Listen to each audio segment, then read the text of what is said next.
सुप्रभात बच्चों। आज हम कक्षा 8वीं का पाठ संख्या 10 में दिए गए सूरदास जी के दूसरे पद को पढ़ेंगे। मैंने अपने पहले वीडियो में इस पाठ के पहले पद को समझाया था।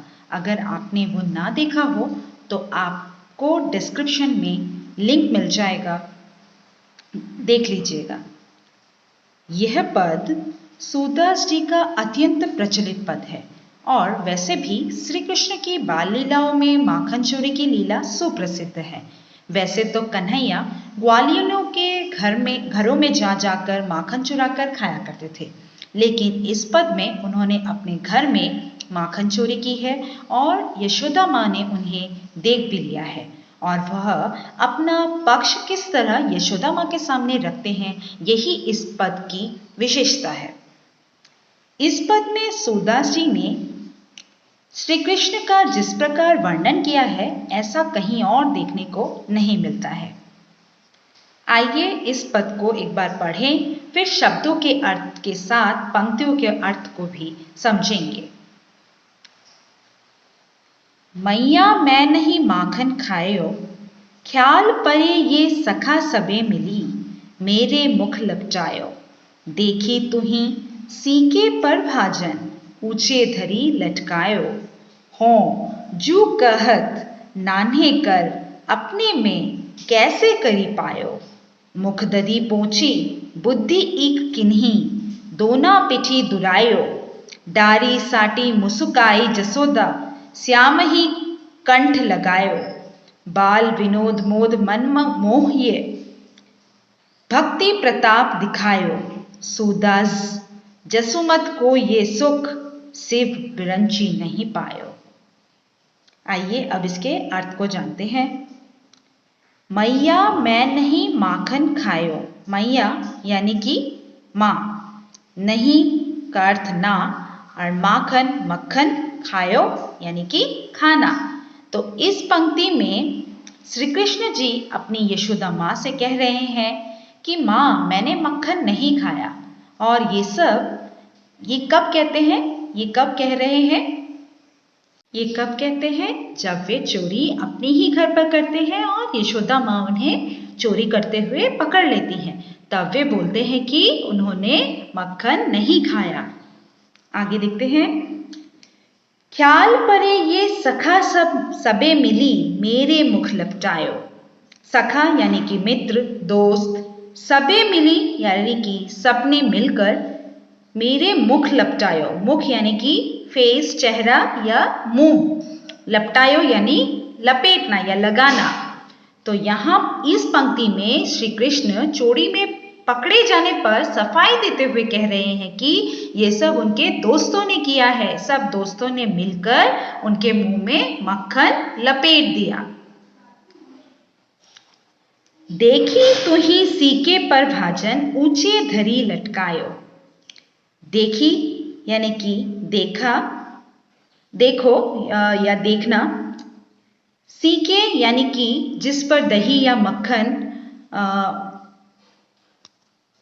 के मटके छत से लटका कर रखे जाते हैं। जैसे आप देख सकते हैं, ये आपकी किताब में जो चित्र दिया गया है उसमें दिखाया गया है, ये रहा मक्खन लटक रहा है, इसे सीके कहा जाता है। ऊंचे यानी कि ऊंचा, लटकायो यानी लटकाना। तो इस पंक्ति में भी श्री कृष्ण अपने सफाई में यशोदा माँ से यही कहते हुए कह रहे हैं कि आप खुद ही देख लो, आपने मक्खन के बर्तन शिखरे पर ऊंचे लटका कर रखे हैं। तो आगे देखते हैं, फिर उन्होंने क्या कहा, हो जो कहत नान्हे कर, अपने में कैसे करी पायो। तो उन्होंने नान्हे कर यानी कि छोटे छोटे हाथ, कैसे यानी कि कैसे किस तरह, करी पायो यानी कर पाऊंगा। तो यहाँ पर जो इस पहली पंक्ति में कान्हा अपनी माँ यशोदा माँ से कह रहे थे कि आपने इतने ऊंचे में मक्खन के बर्तन लटका कर रखे हैं और मेरे नन्हे नन्हे छोटे हाथ कैसे उन तक पहुंचेंगे, आप ही सोचो।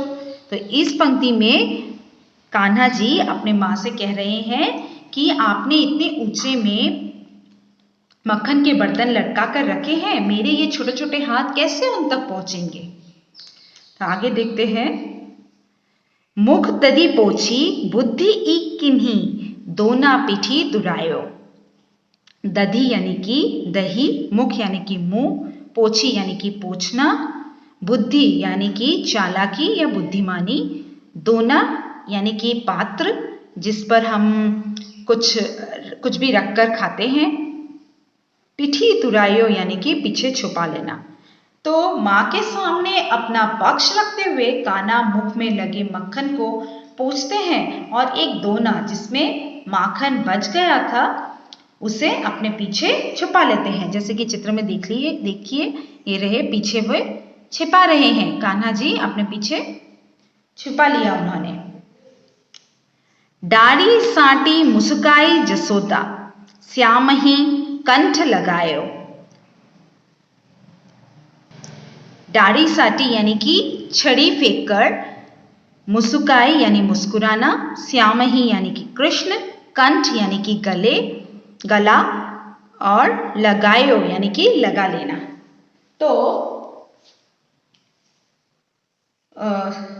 जब उन्होंने जैसे कि मैंने बताया था कि ये पद है जो कृष्ण कान्हा अपने घर पर चोरी करते हैं, तो चोरी करते हुए पकड़े जाते हैं, तो तब यशोदा माँ छड़ी लेकर उनके सामने खड़ी रहती हैं, ये जैसे खड़ी हैं। तो इस पंक्ति में ये बोला गया है कि तो कान्हा की इस चतुराई को देखकर यशोदा माँ मन ही मन मुस्कुराने लगती हैं और छड़ी फेंककर कान्हा को गले से लगा लेती हैं। उनकी बुद्धिमानी को देखकर या उनकी चतुराई को देखकर, किस तरह वे अपना पक्ष रख रहे हैं, चोरी जो की उन्होंने, चोरी को छुपाने के लिए क्या क्या पक्ष रखे अपने तरफ से, ये सब देखकर, ये उनकी चतुराई को देखकर यशोदा माँ बहुत ही खुश हो जाती हैं और छड़ी फेंककर उन्हें गले से लगा लेती हैं। बाल विनोद मोद मन मोहियो, भक्ति प्रताप दिखायो। मोद यानी कि आनंद, और सूरदास जी यही हमारे कवि जिन्होंने ये पद लिखे हैं, उन सूरदास जी कह रहे हैं कि भक्ति के प्रताप के कारण भगवान कृष्ण के बाल लीलाओं के आनंद से उन्होंने सबका मन मोहित कर दिया है, सबको मन मोहित कर दिया है उनके इस लीलाओं को दिखाकर। अंतिम लाइन पढ़ते हैं। सूरदास जसुमत को ये सुख शिव विरंची नहीं पायो। शिव यानी कि शिव भगवान और विरंची यानी कि ब्रह्मा।